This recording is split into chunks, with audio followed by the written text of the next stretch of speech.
Olá, sejam todos e todas bem-vindos. Vamos começar aqui mais uma edição da disciplina de Sociologia da Educação e necessariamente vamos, nesse primeiro momento, como o primeiro vídeo, vamos estabelecer aqui um diálogo que possa fazer a introdução à disciplina.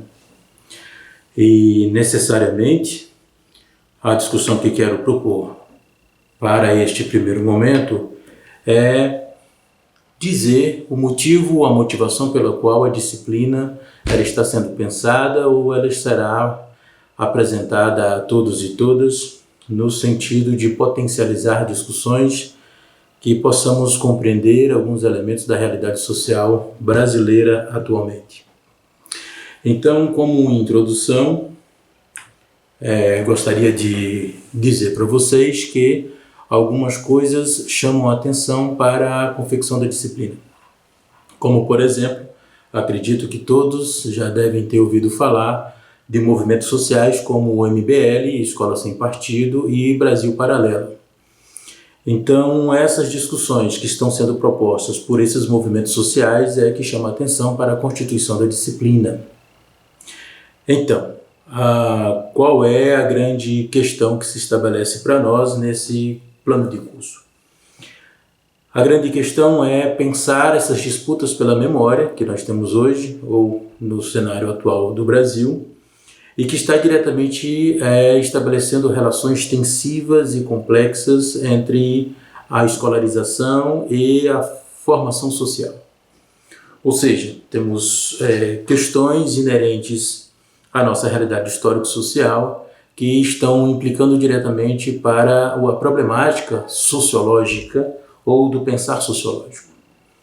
Bom, então, qual é a finalidade da disciplina? Ou o que nós objetivamos em torno da disciplina? É apresentar 3 fundamentos sociológicos que possam nos possibilitar raciocinar ou racionalizar esses movimentos que estão inerentes à sociedade brasileira.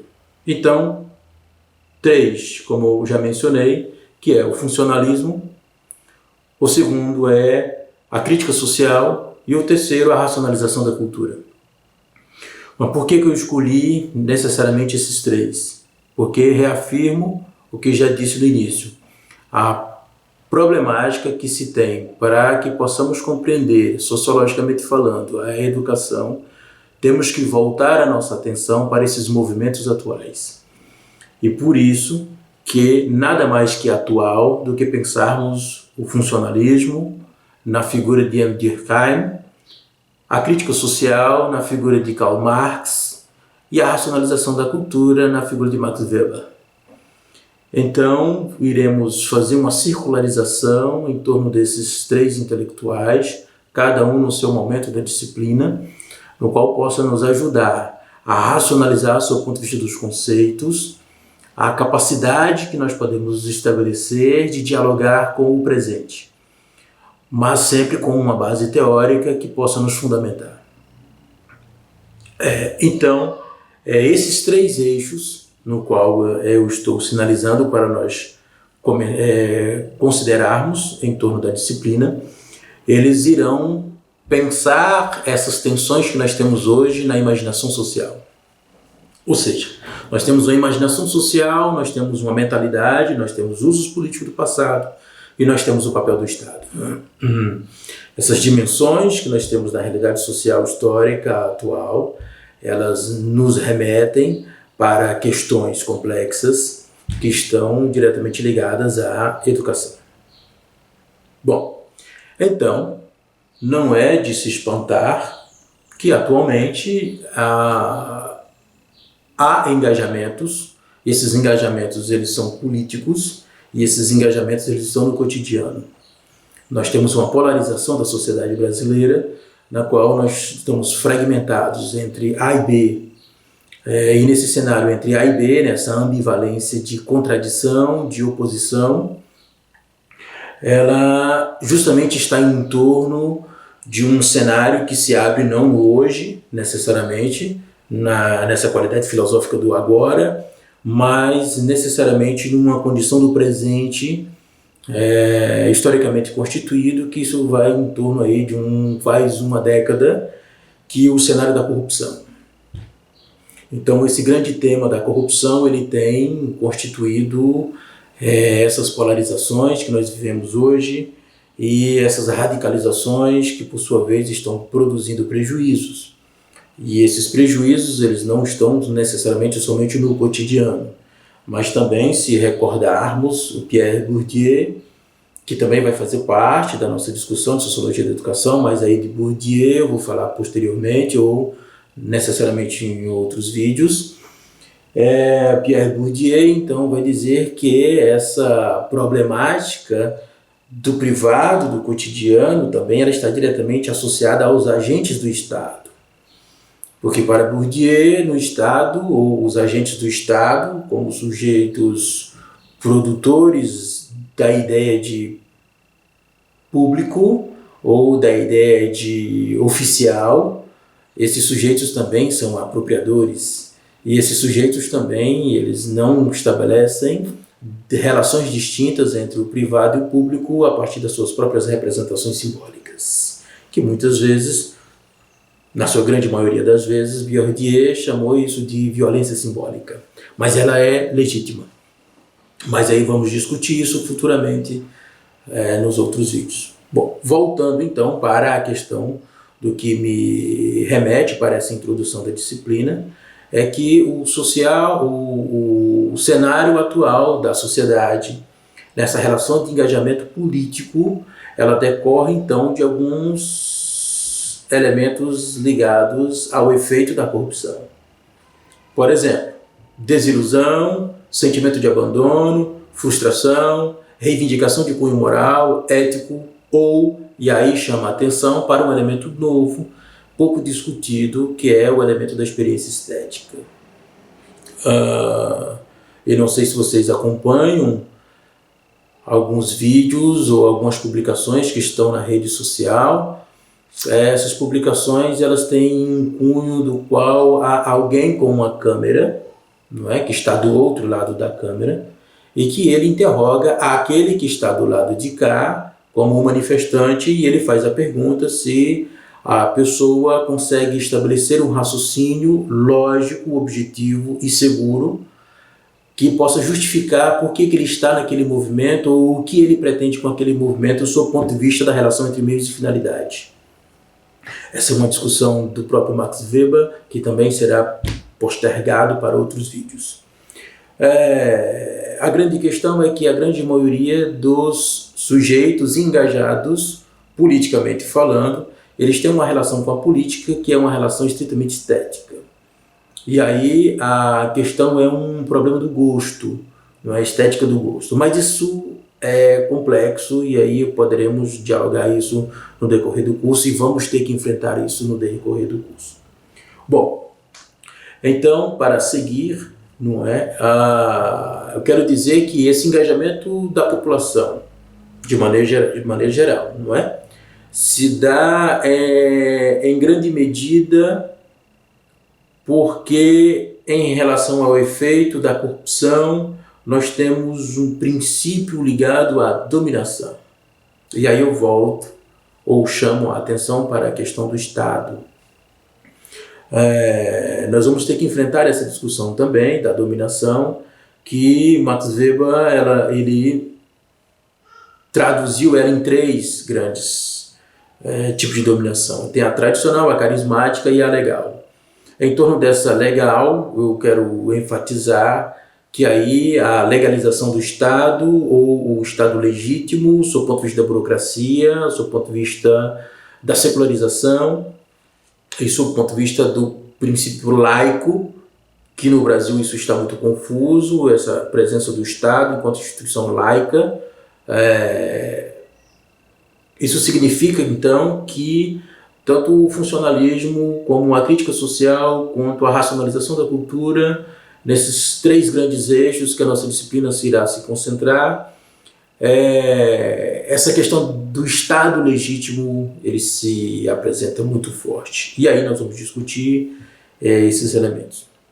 Bom, mas sempre, claro, com um pé voltado para o que nos interessa, que é a relação entre sociologia e educação, ou como que, sociologicamente falando, podemos pensar os princípios da educação. E educação sempre entendendo como formação social e escolarização. Não podemos confundir educação necessariamente com a escolarização, apesar de que ela sempre está permeada. Bem, então, pensando na figura do Estado e pensando também nessas relações extensivas dos movimentos sociais, dessas relações entre os indivíduos e coletividade, que nós vamos figurando essa característica de pensar as instituições brasileiras. Instituições essas que, repito, reivindicam reconhecimento e moralidade. Então, diante da corrupção, que é o grande cenário que se apresenta há quase uma década, como já mencionei, ele reflete diretamente em torno dos movimentos sociais, que nós vamos nos aprender a dois, fundamentalmente, repito, vamos nos aprender ao Escola Sem Partido e ao Brasil Paralelo. E aí tem as atividades que serão propostas e daqui a pouco comento um pouco mais o que significa isso dentro do próprio plano de ensino. Bom, nesse quesito eu já começo a adentrar algumas questões ligadas ao plano de ensino, que todos devem estar interessados, que é justamente a fragmentação desse plano de ensino em 3 unidades. Então, primeira unidade, vamos pensar o funcionalismo, e aí vamos ler textos diretamente escritos por Émile Durkheim, e também tem um brasileiro que vamos fazer a leitura do texto dele, não só de um texto, mas de mais de um texto de uma mesma obra, que é Tosi Rodrigues. E depois também posso apresentá-lo de forma mais pausada e de forma mais branda. Bom, em cada unidade há um problema a ser resolvido.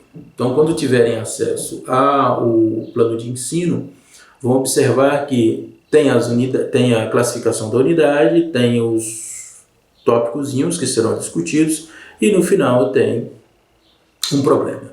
Então, quando nós estivermos discutindo a unidade, vamos nos concentrar a atenção, sob o ponto de vista teórico, sob o ponto de vista prático, para responder uma questão que está implícita a essa própria unidade. Bom, então, considerando que há sempre um problema a ser resolvido, recorremos então aos textos do próprio Durkheim, Marx, Weber, Bourdieu. Porque o Bourdieu é para nós uma âncora no sentido de sempre nos relacionarmos com a educação. É como Bourdieu e Tosi Rodrigues podem nos fazer a ponte entre o que pensa Durkheim em torno do funcionalismo que se aplica à educação, o que pensa Marx em torno da crítica social que está vinculada à educação, e como que Max Weber em torno da racionalização da cultura também tem contribuições para a educação. É pensar isto, e necessariamente no caso do Max Weber, tem um texto em especial que será todo dedicado a pensar essa relação entre o homem da ciência e o homem da política, que envolve o sujeito intelectual, a questão da universidade e outros elementos, mas que vamos ter atenção posteriormente. Bom, também selecionei para vocês dar uma observada algumas páginas do YouTube que concentram informações, sejam textual ou audiovisual, ligado à questão do Escola Sem Partido e à questão do Brasil Paralelo. Na questão do Brasil Paralelo tem uma série, uma trilogia que eles lançaram, que está circulando, está gratuitamente acessível e que está já o sitezinho disponibilizado aqui no plano de ensino, que é a chamada Pátria Educadora. Então eles têm 3 vídeos que falam dessa pátria educadora, que é tentando dar um foco em especial à questão da dominação tradicional e também necessariamente para o que eles entendem pelo conceito de crítica. E aí nós vamos conseguir conciliar isso mais propriamente na leitura dos textos. Bom, então cada unidade que se apresenta no plano de ensino, ela tem um problema a ser respondido, como eu já disse, e que necessariamente esse problema a ser respondido será uma devolutiva que vocês irão fazer para mim, enquanto resolução de problema. Bom, abrindo aqui para a questão da disciplina, eu posso acrescentar que vocês têm acesso ao meu e-mail institucional, está no próprio programa aqui de ensino, né, rodrigo.godoy@uni.br. Tem todo o material que vocês precisam, vou disponibilizar todos os livros e os textos que estão sendo elencados aqui para leitura. Quando não tem número de página é porque o capítulo, ou é a unidade, ou o subtópico, ou o tópico inteiro, e aí vocês fazem a leitura, e que não é extensivo, não é extenso, porque a ideia é produzir discussões que possam contribuir para a nossa formação. Bem, então tem, além dos conteúdos programáticos, como eu já disse, elencado em unidades, a primeira é Educação e Funcionalismo, a segunda, Educação e Crítica, a terceira, Educação e Cultura.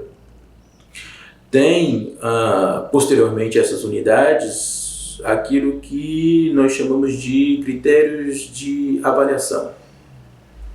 Nos critérios de avaliação eu estabeleci 3, N1, N2 e N3, na qual cada um é dividido de 0 a 10, dependendo da plataforma que eu for utilizar, ou de 0 a 100, mas isso não vai nos impedir absolutamente nada, essa matemática. A N1, então, por exigência institucional, eu preciso aplicar para vocês uma avaliação, do ponto de vista de verificação de conhecimento, e que aí nós vamos estabelecer a política da como nós iremos fazer essa avaliação, mas isso é tranquilo. A N2, ela está destinada à questão da assiduidade, à disciplina, presença, participação nas aulas e devolutiva das atividades. Então, se eu encaminho para vocês uma atividade, vocês precisam fazer a devolutiva para que eu possa contabilizar. E aí a dinâmica, não é? Se nós vamos fazer isso via grupo de WhatsApp, ou se vamos fazer isso via fórum, ou chat, ou via e-mail, não é? Porque o e-mail também será muito utilizado por nós. Essa é a configuração da N2. A N3, aí eu vou estabelecer as regras para vocês do que eu chamo aqui de resumo expandido. Mas não se preocupem, porque eu vou passar todas as fases bem detalhadas. Aqui é só uma introdução para poder vocês terem um cenário de como isso vai funcionar. Bom, aí temos a referência bibliográfica, e aí o mais importante é que todas as nossas aulas ou a nossa disciplina vai funcionar todos os dias à quinta-feira. Então, toda semana, na quinta-feira, tem um horário marcado comigo. Então, vocês vão ver que existe um cronograma de atividades. Aí eu tenho, separado aqui, fragmentado, período, sessão, descrição. Então, quantas aulas serão destinadas para determinada discussão e o que vamos fazer. Então, período, sessão, descrição. Vocês vão ter acesso e vão observar. Bom, essas são as falas iniciais que eu teria para apresentar para vocês em torno da introdução à disciplina. O vídeo 2, então, ele já dará início à discussão do funcionalismo de Durkheim e assim sucessivamente. Ok? Então, até mais e até o próximo vídeo.